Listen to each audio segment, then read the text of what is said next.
Oi, a gente está de volta aqui com mais um episódio para a gente falar um pouco sobre saúde mental. Você já sabe, eu sou Ana Paula Bidu, sou terapeuta e especialista em análise de personalidade com Eneagrama. E a esses episódios a gente está trazendo um pouco sobre o que é a saúde mental, quais os sintomas, falando sobre a campanha do Janeiro Branco. E hoje estou muito feliz com uma convidada muito especial, estrategista de marketing, Jéssica Garcia, é minha amiga, e a gente vai falar de um tema muito importante. Você já ouviu falar sobre o que é o burnout? O famoso burnout que todo mundo fala por aí, que é a síndrome da fadiga por excesso de trabalho. Tem esse nome rebuscado, né? Burn, de fogo, out, é como se explodisse essa chama dentro da gente e a gente não aguentasse. E aí vou perguntar, Jéssica, você conseguiu ler o seu corpo? Você sabia o que estava acontecendo? Não, eu não sabia. Coincidência não, eu tive um burnout no dia 30 de janeiro de 2023. Uau! Último dia do mês, depois de ter passado uma série de eventos intensos no trabalho, eu vinha numa demanda enorme, onde eu não parei final de ano, onde eu trabalhei direto. E eu não percebia os sinais, eu não percebia quando eu deixava de me alimentar, quando eu não almoçava, quando eu pulava o café da manhã por conta de uma reunião porque eu precisava encaixar de última hora, ou quando eu ficava até 10h30 da noite na frente do computador sem nem mesmo entender o que eu estava fazendo ali na frente, porque você chega um momento que a sua mente começa a ficar tão atordoada e tão confusa que você olha para a tela do computador e é como se você não entendesse absolutamente nada do que você precisa fazer. E os sinais começaram a vir para outras pessoas que estavam ao meu redor, quando ela chegava em casa, por exemplo, e eu estava o dia inteiro sem comer, 7h30 da noite, em jejum, e ele perguntava assim, mas você comeu? E eu, comi, mas comeu o quê? E eu não lembrava, lógico, eu não tinha comido nada. Aí eu olhava, me levava na cozinha e falava, tá aqui, ó, você não comeu. O liquidificador que eu deixei aqui continua no mesmo lugar, você não veio na cozinha hoje. Eu tinha passado o dia inteiro nesse loop louco e não percebia que eu estava dentro de um caso onde estava me levando para um transbordamento ali de tudo que me aconteceu. E um dos sintomas principais, onde a gente pode começar a falar sobre isso, é uma necessidade enorme de aprovação. Então, provavelmente, né, essa sua entrega absurda é porque precisava vir uma aprovação do chefe, do marido, né? Enfim, de qualquer pessoa que falou, nossa, você trabalha muito, né? Essa romantização de trabalhar demais, né? Nossa, como assim, né? Não pode descansar, tem que trabalhar. Descansar é coisa feia. Então, um dos sintomas, tá? Uma das questões que podem levar você a uma fadiga, né? Que e até as últimas consequências do corpo não aguentar é a necessidade de aprovação. E era exatamente isso que acontecia. Eu, na época, estava cuidando de várias empresas de grandes amigos.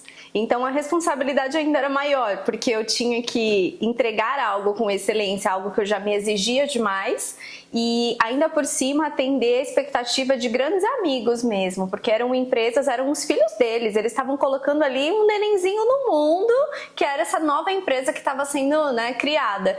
Então, a responsabilidade para mim, ela era muito pesada, era muito grande, e ainda tinha aquela questão do, a Jéssica segura, então era assim, vamos abrir uma empresa, quem vai cuidar? A Jéssica segura, a Jéssica faz. E a Jéssica abraçava. E esse é o segundo sintoma que a gente pode falar aqui, ou é o segundo comportamento que pode levar é você abandonar as suas necessidades pessoais para atender a expectativa de outras pessoas. Exato. Então, eu, quando passei por isso, eu dei entrada no hospital com desidratação. Eu não bebia água, meu xixi não era nem amarelo, era laranja, né? Porque não dá tempo. Então, que lugar é esse onde eu coloco tudo de importante que é do outro na minha frente e não consigo olhar para a minha própria vida? Então, esse é o segundo ponto que a gente pode trazer aqui, que é se deixar de lado, né? Se abandonar. E é óbvio que o seu corpo ele vai manifestar vários sinais para dizer para você, tá errado, não faz isso, cuidado, né? Espera. Você dormia? Eu não dormia. Eu comecei a ter uma série de insônias, na verdade. Eu acordava às 2h30 da manhã e não conseguia mais dormir, inquieta. Era uma sensação de que tudo estava inacabado, nunca conseguia fazer nada. Então eu não parecia que eu não tinha paz para poder deitar minha cabeça no travesseiro e dormir. Era uma insatisfação em muitas coisas, não só na parte de trabalho, na minha vida pessoal, em como eu estava levando a minha vida. Eu acho que foi um acúmulo de muitas coisas, né? E essa questão, assim, do sono é muito importante, porque se você não tem uma noite adequada, você não se repara para no outro dia você estar renovado para estar ali, para executar o seu trabalho com excelência. E até porque a gente pode trazer uma informação que o fígado, né, ele só faz o processo dele, né, de recomposição das toxinas e de fazer todo o trabalho que precisa quando você está em estado de repouso. Sim. E o seu estado de repouso muitas vezes é no sono, né, Exato. No sono profundo, né, no sono REM que a gente fala. E aí, você negava que você estava nessa situação? Negava, eu tive vários alertas, inclusive dos meus amigos que falavam, Jé, você tá muito cansada, você precisa de uma semana de folga, tudo bem, a gente segura, a gente espera, você precisa dar uma pausa, e eu achava isso um insulto. Eu achava uma afronta, eu achava que eles estavam dizendo que eu não era suficiente ou que eu não dava conta. E isso pra mim era assim, o fim, sabe? Então era pior ainda. Uma das coisas da negação é essa falta de paciência ou essa coisa de você achar que as pessoas estão te subestimando. Estão me subestimando, eu dou conta, eu sei fazer. Só que você tá indo num lugar muito perigoso, né? Sim. Porque ninguém tá te alertando pra falar que você é burra, que você é isso, que você é aquilo. A pessoa só tá falando, olha, tem alguma coisa errada. Tem alguma coisa errada. E a gente negar tudo isso, passar por cima disso, é muito não ter os nossos valores bem alinhados. Você se perdeu? Você acha? Totalmente. Eu me perdi totalmente.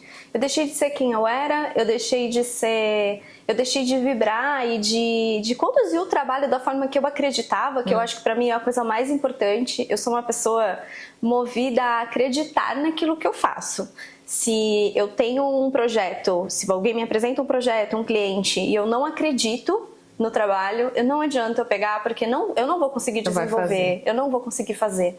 Então, eu me perdi nesse lugar, porque começava a vir as coisas e eu acabava pegando porque eu tentava ter essa aprovação de que sim, eu era suficiente, que eu conseguia fazer, e eu, na verdade, não conseguia fazer nada. Primeiro porque eu travava, segundo porque eu estava transbordando, eu não dava conta nem de me cuidar, quem dirá de fazer outras coisas, né?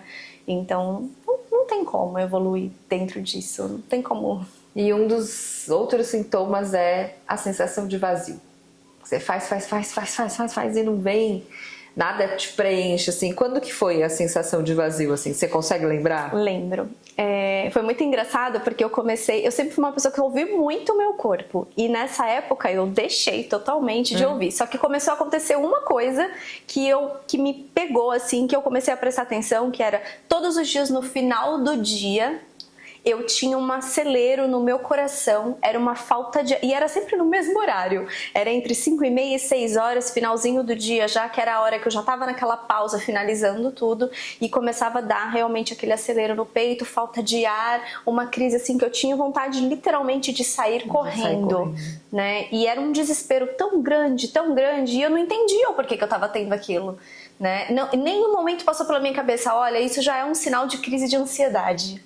Não passava pela minha cabeça, era simplesmente, mas por quê? Por que eu tô sentindo isso? O que será? Será que foi, será que eu tô tomando muito café? Eu tomava bastante café, né? Então, será que eu tô tomando muito café? Será que eu comi alguma coisa? Era sempre assim, mas não relacionado à minha saúde mental, não relacionado a como estava o meu psicológico, né? Como estava essa minha parte. Não, eu nunca pensava desse lado. E aí, você teve vergonha de falar que você estava, talvez, com depressão? Eu tive vergonha. Era o medo? Eu acho que assim, era um momento, eu estava vivendo um momento onde muitas coisas estavam acontecendo ao mesmo tempo na minha vida. E eu tinha vergonha de assumir que eu não estava dando conta de algo que para mim era muito especial. Porque assim, ao mesmo tempo que eu ainda não estava enxergando, que eu não estava me reconhecendo naquilo tudo que eu estava executando, era uma oportunidade muito boa. Então, se eu falasse, olha, não tô legal, eu tô doente, era admitir que eu não era capaz de fazer aquilo que eu estava executando. Então, eu não aceitava isso. Então eu tinha vergonha de falar isso, né? E assim, hoje o que é mais assim pra mim, que hoje eu penso, poxa, eu tava com os meus irmãos, eu tava com os meus melhores amigos ao meu redor, eu poderia ter aberto o meu coração e falado, não tô dando conta, Sim. não tá legal. E eu deixei chegar aonde estava por não estar enxergando isso e também por essa questão de não querer admitir, né? Saiu recentemente uma pesquisa, eu acho que foi a Forbes, se eu não me engano, de 80% dos colaboradores do Brasil mudam de emprego, mas não fala sobre o que está acontecendo. Ele prefere mudar, começar de novo, ir para outro lugar, mas não percebe que é só um reajuste, que é só algo ali que precisa ser dito, é algo que, alguma informação que precisa, e por vergonha de pedir ajuda ou de passar por esse lugar lá, fulano, nananã, né? Os apontamentos, os julgamentos, a pessoa vai e muda de trabalho. Então, você que está do outro lado, assim como eu e a Jéssica, a gente já se viu nesse lugar. E no meu caso, eu não tive opção, eu fui afastada do trabalho, não tive opção. A gerência falou, filha, não tem, está desidratada, tem que ir para o hospital, não tem o que fazer. Não deixa chegar nesse lugar. Então, pontos importantes, né?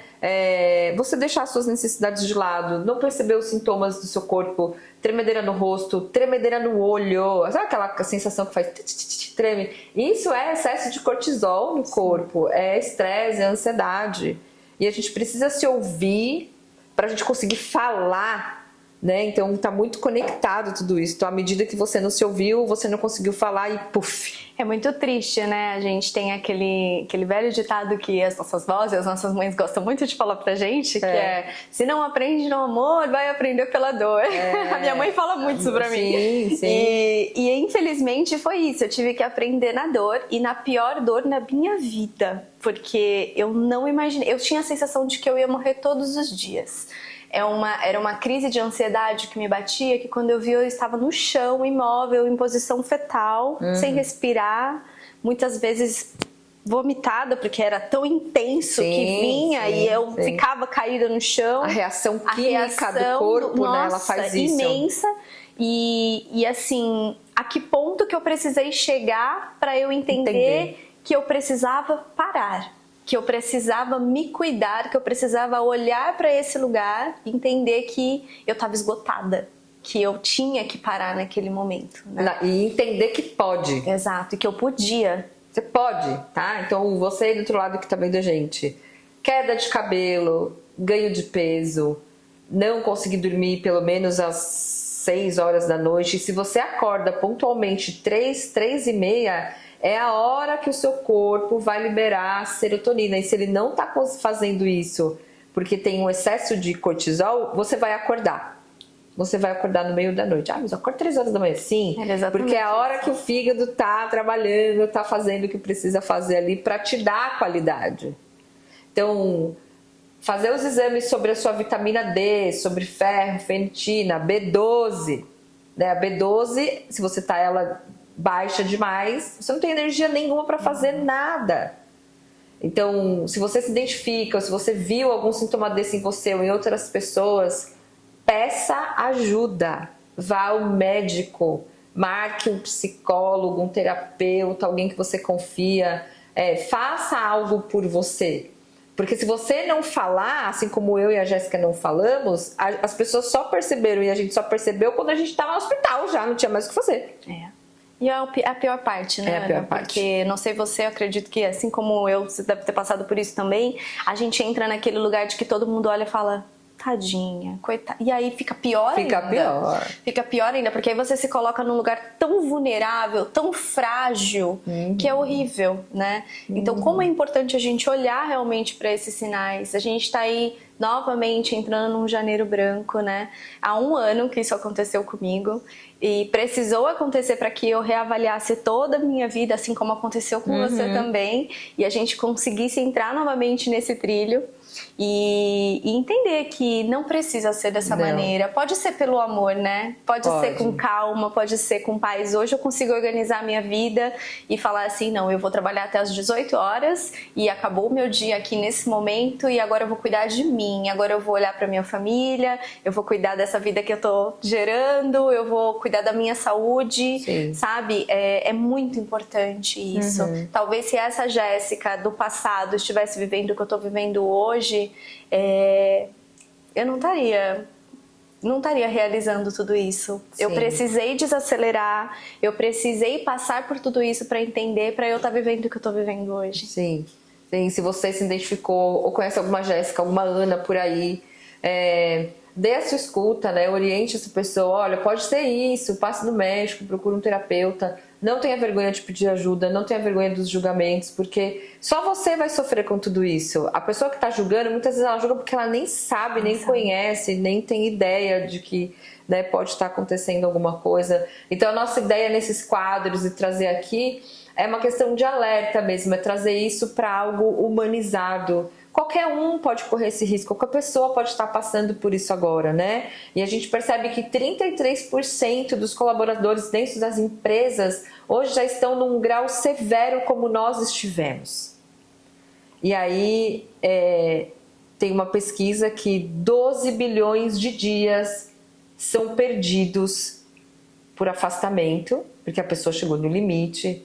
E com isso, $1 bilhão é perdido dentro da economia global, porque as pessoas estão adoecendo.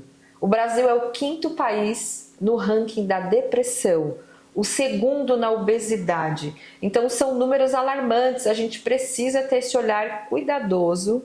E o Janeiro Branco é uma campanha que vem para alertar e trazer essa cultura da gente se cuidar, da gente cuidar da saúde mental e com ela da saúde física, espiritual, emocional e financeira e todas as nossas saúdes. É isso. Como foi essa experiência, Jé? Falar sobre isso hoje eu sinto muita gratidão por conseguir falar sobre isso hoje, enxergar tudo isso que eu passei, entender que eu nunca mais irei passar. Eu precisei passar por essa dor para nunca mais precisar passar, porque foi muito intenso. É algo que marca a nossa vida. Eu tenho certeza que você tem isso com você. É algo que marca muito a nossa vida. Então, assim, é uma experiência para você ter pro resto da sua vida, para você se lembrar que, em primeiro lugar, é você.